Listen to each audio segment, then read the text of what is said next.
Welcome back to the exchange. Can't get over this Apple story. The shares are up, but with today's decline, still about 8% this way, and it's only down a quarter of a point after Worldwide Developers Conference on, what was it, Tuesday? Monday, thank you. My next guest says Apple deserves the rally because they showed us they are well-positioned and being smart with AI. Joining us is Sam Lessin, general partner at Slow Ventures. CNBC technology correspondent Steve Kovach is here as well. Welcome to both of you. Sam, really the excitement is this two-day 12% move, Tuesday and Wednesday. Some say it's the company buying back shares. It's not fundamental. Maybe don't believe it. What's your take?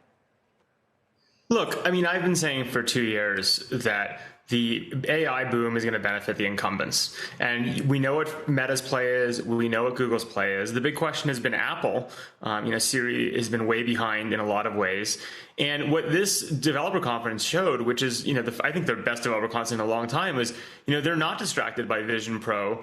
We got to look at the big picture. And Apple fundamentally has always been very well positioned for this. But they came out and really showed they've been taking this AI boom seriously, and they deserve the bump everyone else got on their prices when people realized how much this is really going to benefit the big guys. Okay, fair enough. But what about, I was trying to explain to my family what happened this week.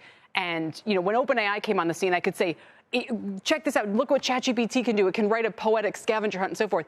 When they say, okay, well, what did Apple say? I said, well, Siri is going to be better, and then she can point you to chat. It took me longer to explain. And so I wonder, if it didn't have that whiz bang wow moment, unless maybe it was for what's happening on the inside.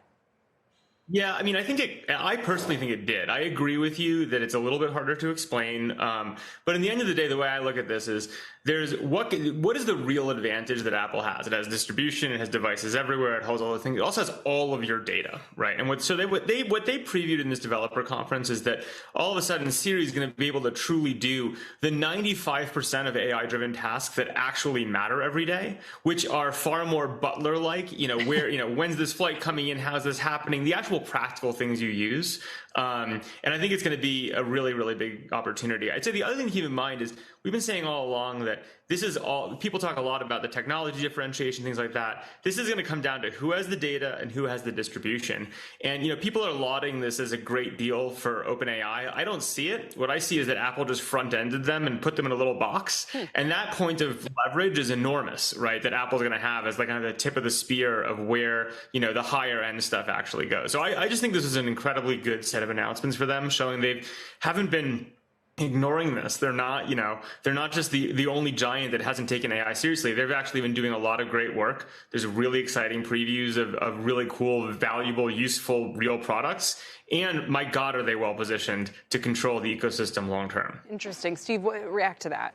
Yeah, I would just say this shows their dominance just full out, because the Bloomberg reported last night that basically OpenAI is Apple's paying nothing to bring OpenAI and ChatGPT onto iPhone, at least at first. Maybe down the road there's going to be some revenue sharing agreement, but basically saying our user base is so powerful and so wealthy, you guys would be ridiculous not to be part of this. And it's going to be interesting if they already said that Google is in talks for a similar deal, if Google takes those as well.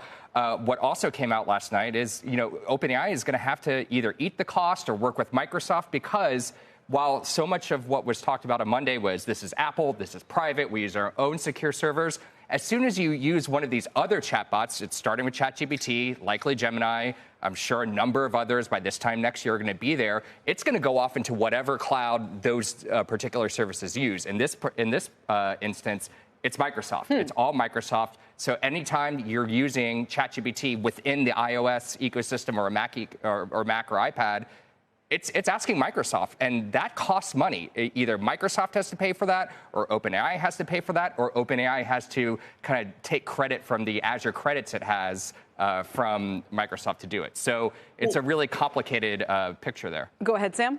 Well, let me go a step further, because I think this is a key thing. Is people, this is literally the opposite of the deal that Google has with Apple for core search, right? Yeah. And this is the important thing people have to really deeply understand about the different power dynamic here. In the case of Google and Apple at the core search thing, Google's able to pay Apple a bloody fortune every year, right, to be the exclusive provider, because fundamentally the business model of search is so strong that they can make that an economically extremely rational deal in a way no one else can, right? That's an incredible relationship for the two of them. This is the opposite. OpenAI is providing a service for free in a small box with full knowledge that Apple can go to any of N other partners over time, right? And will intend to include all of them as an open playing field. And by the way, instead of it being an ROI positive activity for them, they're going to lose money, a lot of money on every single one of those queries. So it really is, I mean, you really have to believe that the data that Apple's passing to OpenAI is so valuable for this deal to make sense in anything other than a marketing message, right?